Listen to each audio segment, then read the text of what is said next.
Bismillahirrahmanirrahim. Assalamualaikum warahmatullahi wabarakatuh. Alhamdulillah hamdan katsiran tayyiban mubarakan bih. Asyhadu an la ilaha illallah wahdahu la syarika lah wa asyhadu anna Muhammadan abduhu wa rasuluh. Allahumma salli ala Muhammad wa ala ali Muhammad kama sallaita ala Ibrahim wa ala ali Ibrahim innaka Hamidum Majid. Amma ba'd. Wa qala Allah ta'ala fil Qur'anil Karim. A'udzu billahi minasy syaithanir rajim. Ya ayyuhalladzina amanu taqullaha haqqa tuqatih wa la tamutunna illa wa antum muslimun. Hadirin ikhwatul iman rahimakumullah. Alhamdulillah dengan izin Allah Subhanahu wa taala di subuh ini Allah masih memberikan kesempatan kepada kita untuk menyempurnakan ibadah-ibadah kita yang belum sempurna. Salawat bersalam semoga terlimpah curah kepada junjungan kita Nabi besar Muhammad sallallahu alaihi wasallam. Begitu juga kepada keluarganya, sahabat-sahabatnya, tabi'in, tabi'in, serta kita berdoa kepada Allah Subhanahu wa taala. Mudah-mudahan kita selalu dibimbing oleh Allah Subhanahu wa taala di dalam kebaikan-kebaikan. Bapak-bapak, ibu-ibu yang insya Allah dirahmati Allah Subhanahu wa taala.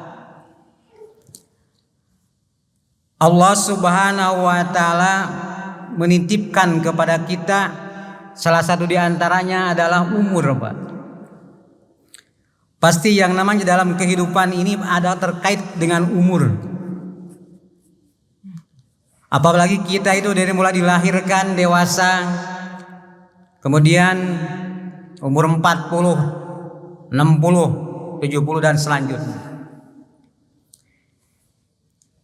Yang saya tertarik untuk pada kesempatan ini adalah bagaimana Allah menitipkan kepada kita yang sudah berumur 40. Ada apa dengan 40 gitu? Bagaimana Allah Subhanahu wa taala dulu memberikan Taurat kepada Musa di di hari jumlah harinya 40 hari. Kemudian ketika yang namanya menghadap Nabi Bani Israel 40 tahun al-pasan. Nah sekarang bagaimana dengan umur 40 tahun? Apa yang harus kita lakukan? Allah Subhanahu wa taala memberikan kurikulum, Pak, kepada kita supaya apa? Supaya nanti kita wala tamutunna illa wa antum muslimun. Supaya kita nanti dalam keadaan mati, dalam keadaan wafat, kita dalam keadaan berserah diri kepada Allah Subhanahu wa taala. Kenapa? Karena inilah tujuan seorang muslim. Pasti kita ingin yang namanya mati atau meninggal dalam keadaan berserah diri kepada Allah Subhanahu wa taala. Salah satu di antaranya Allah Subhanahu wa taala mengingatkan kepada kita atau memberikan petunjuk kepada kita dalam surat Al-Ahqaf ayat 15. A'udzubillahi minasyaitonir rajim. Wa wassaynal insana biwalidayhi ihsana. Hamalathu ummuhu kurhan wa wada'athu kurhan wa hamluhu wa fisaluhu salasuna sahra hatta idza balagha asuddahu arba'ina sana. Ini Pak, Allah Subhanahu wa taala setelah menjelaskan ketauhidan, setelah menjelaskan istiqomah, baru Allah disandingkan dengan birrul walidain, ihsana. Dan Allah pun mengatakan wawassa, berwasiat, bukan wa amru gitu kan, memerintahkan, tapi tidak khusus. Yang namanya untuk birrul walidain adalah wasiat, mewasiatkan. Saking pentingnya berbakti kepada kedua orang tua. Kenapa? Karena yang namanya ibu nih, punten ibu-ibu nih. Bagaimana Quran mengatakan bahwa yang namanya menghamil itu adalah pedih atau sakit atau payah. Alhamdulillah Pak, kita sebagai bapak-bapak di sini mungkin tidak tidak hamil Pak ya. Bagi itulah. Kemudian melahirkan pun juga sama sakit. Tapi kita ingat nih, sekarang bahasan kita adalah di umur yang ke-40-nya Pak. Qala rabbi auzi'ni an ashkura ni'mataka allati an'amta alayya.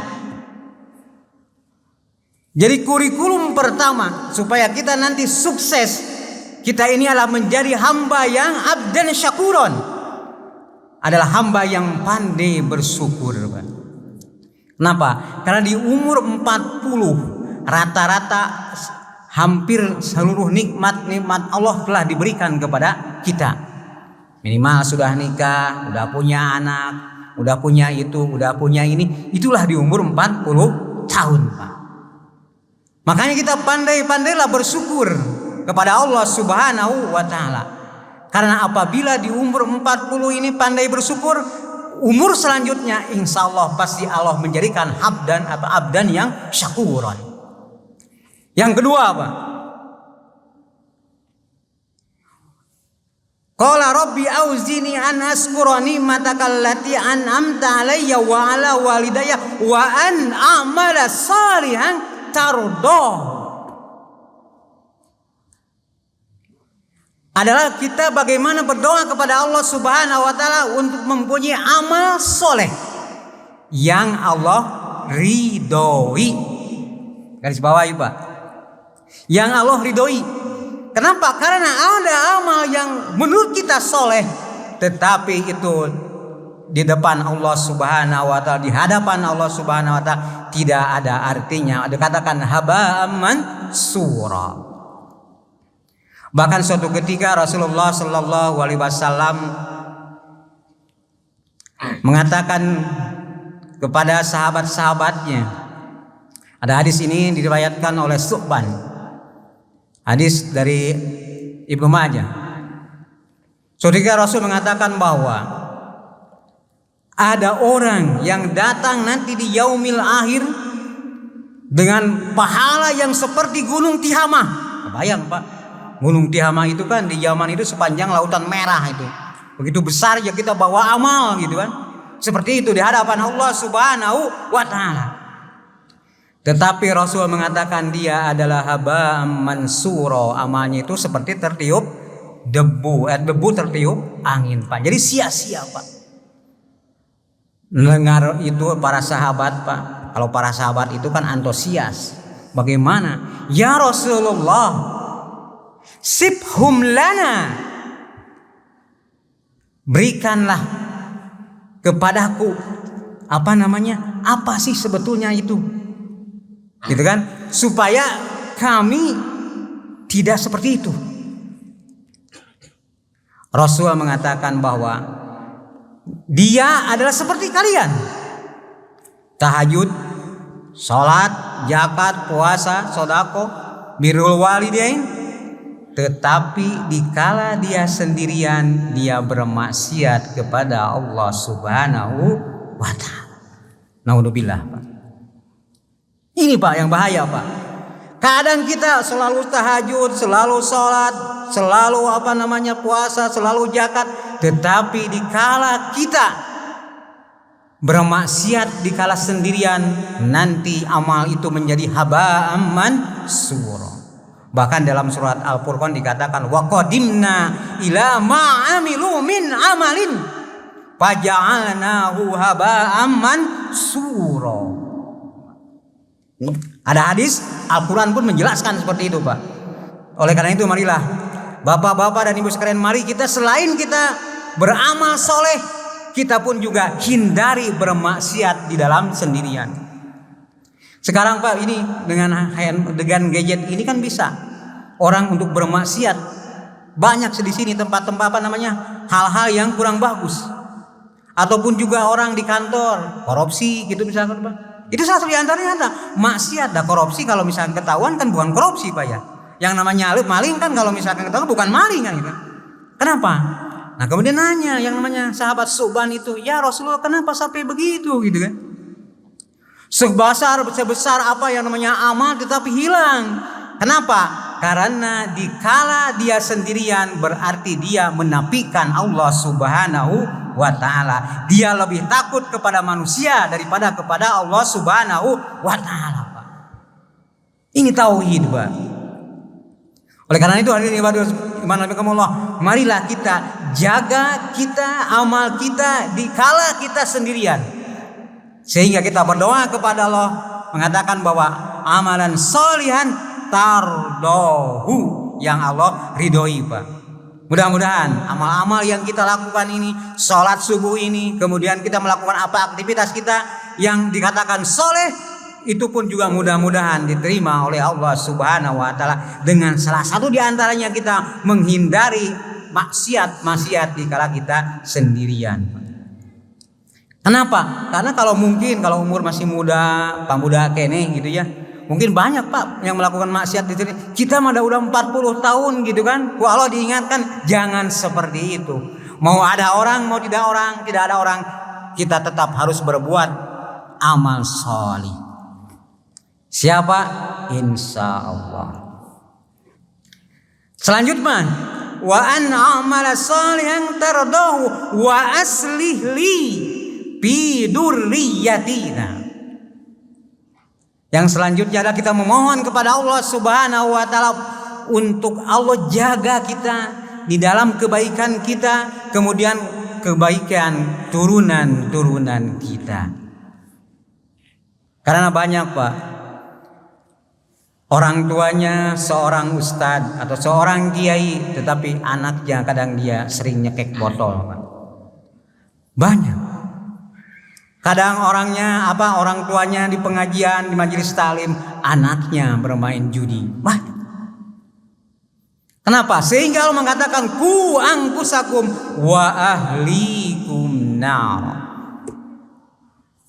Di sini langsung Allah mengatakan bahwa jaga dirimu dan jagalah yang namanya keluarga. Yuk bareng-bareng Pak. Kita di keluarga kita jaga bareng-bareng, istri kita, anak kita, keturunan kita, cucu-cucu kita jaga. Mudah-mudahan kita menjadi wa aslih li fi dzurriyyati. Yang selanjutnya yang keempat, inni tubtu ilaika. Dan Allah, ya Allah jadikanlah aku ini menjadi orang yang pandai bertobat kepada Allah Subhanahu wa ta'ala.